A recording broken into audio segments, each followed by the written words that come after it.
시청전 주의사항. 본 영상은 역사의 한 인물이 되어 그 당시의 사람이라면 어떻게 생각하고 바라보았을까 하는 이런 마음으로 제작하였습니다.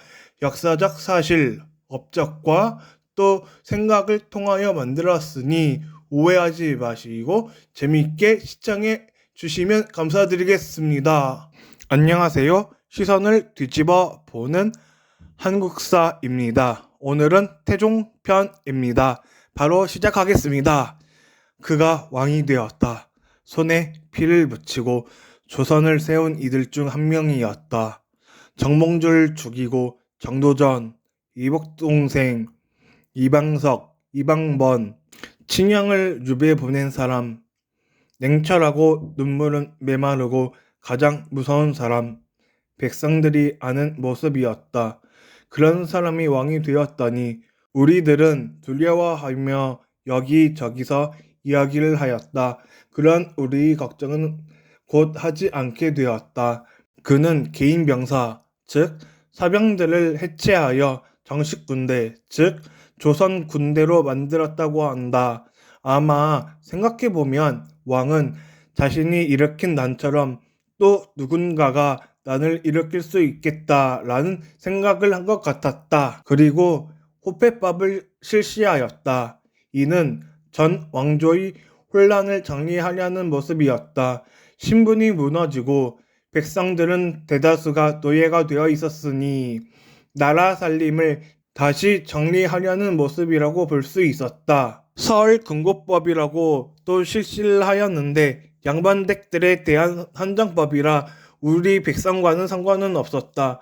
굳이 설명을 하자면 양반들은 처와 첩을 드릴 수 있었고 첩의 자식들에겐 사흘이라 불렀으며 그 사흘들에게는 관직에 나아갈 수 없도록 한 법이었었다. 또한 신문고를 설치하여 억울한 일이 있으면 누구나 신고하라는 뜻으로 만들었다. 수도를 다시 한량으로 돌아오고 또 주자소를 세워 동활자를 만들고 저화를 발행하며 근데 이 저화가 사실은 우리 백성들에게는 상관이 없었다. 아니 우리 백성들은 물물 교환으로 물건을 사고 팔고 하였는데 그걸 저화로 한다는 것은 우리 백성들이 어떻게 믿고 쓸 수 있는지 의심이 많았었다.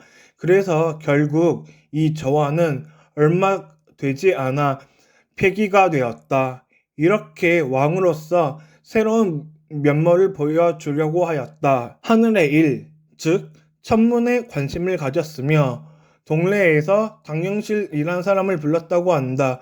그 외로 자신의 정적이었던 정몽주의 두 아들 그리고 정도전의 아들에게 벼슬을 할 수 있는 길을 열어주었다고 한다.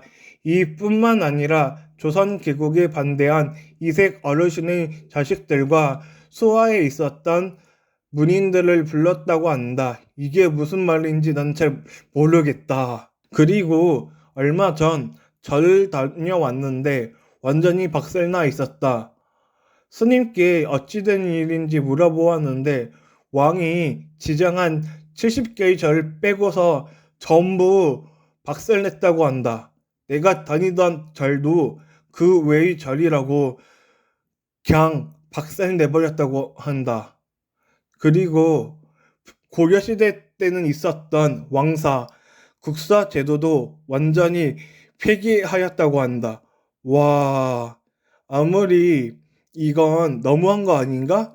유구한 역사와 함께해온 불교를 이런 식으로 배척을 하다니 이건 말도 안 되는 일이었다. 그러면서 또 시간이 지나 조사이라는 사람이 난을 일으켰다. 정확한 이유는 모르지만 동북면에서 군대를 일으켜 왕을 바꾸려고 한 건지 왕이 되려고 한 건지는 모르겠다. 왕의 군대가 나아가서 조사이의 난을 진압하였고 조사이를 체포하여 참수하였다고 한다. 왕은 자신이 왕의 제목이라 스스로 여기고 있다. 하지만 우리 백성의 입장에선 자신의 편견을 고치고자 보여주려 하는 모습뿐이었다. 애를 쓰며 부단히 노력하는 모습을 보였다. 물론 왕은 백성을 위하는 왕인 것은 맞으나 그렇다고 그의 행적을 용서하진 않는다. 그 자리에 오르기까지 흘린 피가 많았기 때문이었다. 아버지를 모시기 위해서 사람들을 보냈으나 선왕이 다 죽이고 대사 한 명이 가서 겨우겨우 설득하여 다시 돌아왔다고 한다. 그러면서 왕권 강화를 위하여 자신이 차가댁을 전부 숙청하였고 계급 공신들 숙청 그리고 자신의 아들들의 장인 가문을 숙청하였다. 와, 이 말을 들으니 너무 어처구니 없는 일이었다. 이를 키워서 어거지로 전부 숙청하였다고 한다. 왕은 미친 사람인 것 같다. 너무나도 말이 되지 않았다. 나는 왕을 보면서 성격은 바꿀 수 있는 것이 아니라는 것을 느꼈다. 말도 되지 않는 이유로 없애버리고 숙청하고 진짜 사람이 이렇게 할 수 있는 일인지 의문을 가졌다. 아니, 어쩌면 자신의 성격대로 왕을 한 것이었다. 결국 왕은 자신이 이런 사람이란 것을 증명한 것뿐이었다. 그리고 시간이 지나고 왕은 퇴위를 하였다. 하지만 퇴위하였어도 그냥 물러나지 않았다.